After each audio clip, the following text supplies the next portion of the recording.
What if Buffy never left Sunnydale? Not for college, not for a normal life, not after the Hellmouth was destroyed.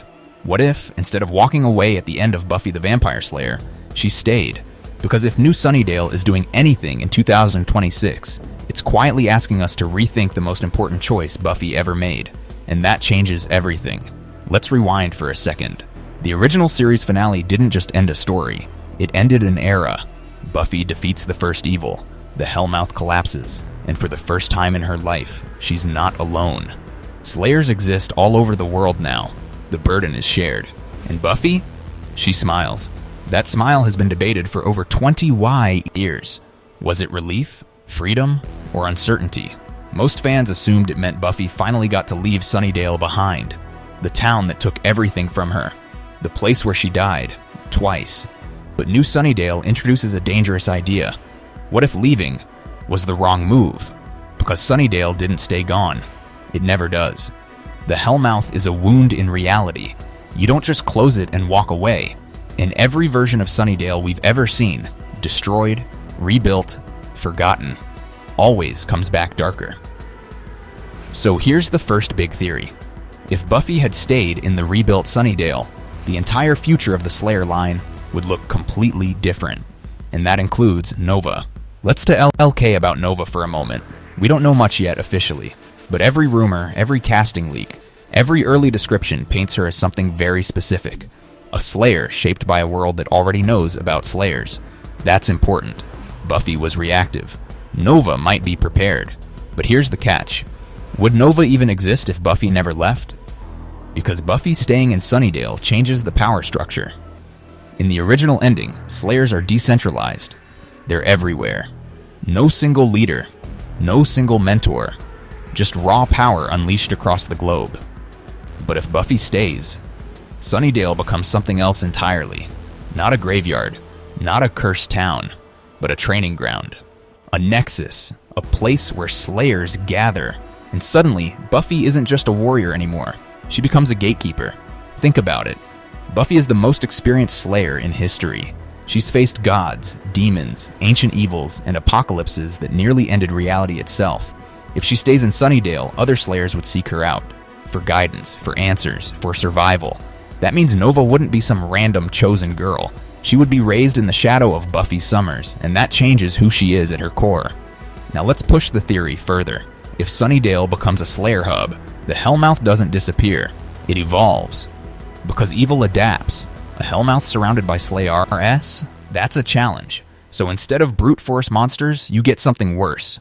Strategic evil, manipulative evil, patient evil. The kind that waits. The kind that hides in systems, institutions, and people. And that may explain why New Sunnydale feels less like a Monster of the Week show, and more like a slow burn mystery. Here's the chilling part. Buffy staying in Sunnydale might actually make the world more dangerous, not safer. Because when you centralize power, you create a target. And if the forces of darkness know where Buffy is, where Slayers gather, then Sunnydale becomes the most important battlefield on Earth again. Which raises a terrifying possibility. The Hellmouth never wanted Buffy gone. It wanted her close. And that brings us to the biggest what if of all. What if the Hellmouth didn't lose in the finale? What if it simply changed tactics? What if New Sunnydale isn't about a return, but about a long game that's been unfolding since Buffy chose to walk away? And if that's true, Nova isn't just the future, she's the result. How Buffy staying rewrites the Slayer line. If Buffy never left Sunnydale, the Slayer line doesn't just continue, it changes shape. Because for the first time in history, Slayers wouldn't be operating in isolation. They wouldn't be scared teenagers figuring things out alone. They'd be part of something bigger, so anything organized. And that's where things get complicated. Let's be honest, the Slayer system was always broken.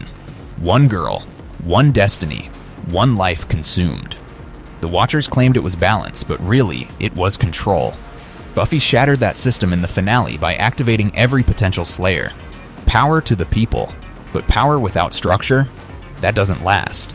So imagine this version of events. Buffy stays in Sunnydale after the Hellmouth collapses. The town is rebuilt, quietly at first, slowly, like a scar healing over something still infected. and Slayers start showing up. Not because they're ordered to, but because word spreads. Buffy Summers is there. The one who beat a god. The one who died and came back. The one who ended the old rules. If you're a newly activated Slayer, scared and confused, where do you go? You go to Sunnydale. That turns Buffy into something she never wanted to be. A leader. Not officially, not with speeches or titles, but functionally, absolutely. And leadership creates hierarchy, even if Buffy resists it. Now here's where Nova comes into the picture. If Buffy stayed, Nova isn't chosen, she's trained. That alone makes her radically different from Buffy at the same age. Buffy learned by failing, by losing friends, by reacting to threats she didn't understand yet. Nova would grow up in a world where vampires are known, Slayers exist, and survival tactics are passed down. Which raises a dangerous question. Does that make Nova stronger or less human? Because Buffy's humanity was always her greatest weapon. Her love, her doubt, her fear. But if Nova grows up in Sunnydale 2.0, a town built around Slayer activity, she might see monsters as logistics instead of nightmares. Targets, not terrors. And that's a big shift in tone for the Buffyverse. Here's another theory fans aren't talking about enough. If Buffy stays, the Watcher's legacy doesn't die. It mutates, because someone will always want control over Slayers. Governments, shadow organizations, military contractors, maybe even well-meaning allies. Sunnydale becomes a hotspot. Surveillance increases. Interest grows. And suddenly, being a Slayer isn't just mystical, it's political. That alone could be one of New Sunnydale's core conflicts. Now think about Buffy in that environment. Older, wiser, tired. She's already seen what institutions do when they think they know better. The Watchers Council tried to own her, almost got her killed. So if Buffy stays, her role isn't just mentor. She's a buffer, standing between young Slayers and a world that wants to use them, which puts her in constant conflict, not with demons, but with systems. And that's a very 2006 kind of story. But here's where things get darker. Because leadership creates dependency. If Buffy is always there, do Slayers learn to stand on their own? Or do they rely on her? That creates a terrifying possibility. If something happens to Buffy, if she's weakened, trapped, or removed, the fallout would be massive. Slayers trained under her guidance might suddenly feel lost, which is exactly the kind of vulnerability the Hellmouth would exploit. And that leads to a chilling idea. What if the Hellmouth's long-term goal isn't to destroy Buffy, but to outlive her? To wait until the Slayer network becomes centralized, comfortable, predictable, and then strike. Not with monsters, with collapse. That would make Nova's story tragic in a very specific way. She wouldn't just be the next Slayer. She'd be the one forced to step up after the safety net is gone. After Buffy. And if New Sunnydale is smart, that's where the emotional weight comes from. Not nostalgia, not fan service, but inheritance. Because the real question isn't whether Buffy should have left Sunnydale. It's whether staying delayed the inevitable or made it worse. The Hellmouth was never gone. It was waiting. Here's the thing about the Hellmouth that Buffy the Vampire Slayer taught us early on. It's not just a place. It's a presence. A pressure point in reality where darkness doesn't need to knock. It seeps. It whispers. It waits. So when the original series tells us the Hellmouth was destroyed, the real question was never if it would return. It was how. Because evil in the Buffyverse doesn't repeat itself. It evolves. If Buffy never left Sunnydale, then the Hellmouth didn't lose its anchor. It lost its spotlight. And that might be far more dangerous. Think about it. After the finale, everyone assumed the threat was over. The town collapsed. The symbol was gone. Closure achieved. But in New Sunnydale, the town exists again, which means something survived, or something new formed in its place. Here's a theory that fits disturbingly well.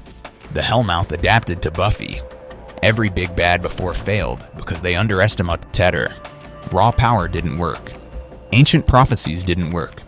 Even godhood didn't work. So what does an intelligent evil do? It stops being obvious. Instead of opening portals and unleashing monsters, the Hellmouth becomes subtle. It hides in normalcy. Jobs, schools, neighborhoods, systems. Sunnydale looks safe. Too safe.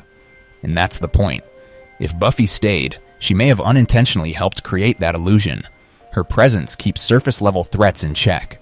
Vampires don't roam freely. Apocalypse events don't announce themselves with earthquakes and fire. But beneath that, corruption grows. Because no one fears a town that looks stable. And no one watches closely when the monsters wear human faces. This is where New Sunnydale's tone shift makes sense. Less camp, more unease, less monster of the week, more something is wrong, sober's wrong, but we can't see it yet. That's Hellmouth 2.0. Now let's talk about Nova again, because she's central to this. If Nova grew up in this version of Sunnydale, she didn't grow up afraid. Cheetah grew up alert. She senses things Buffy didn't have time to notice early on. Patterns, absences, behavior shifts. And that might be why Nova exists at all. Here's a chilling possibility. What if the Hellmouth needed a new kind of Slayer? Not one born from prophecy, but from environment. Nova might be the Hellmouth's unintended creation. A Slayer shaped by long-term exposure rather than sudden destiny, which makes her uniquely capable of sensing something Buffy might miss. And that puts Buffy in a terrifying position, because for the first time, she might not be the one with the clearest instincts. Imagine being the hero who saved the world, and realizing the world changed in ways you didn't anticipate. That's not a physical threat, that's existential. And this is where speculation turns into tragedy.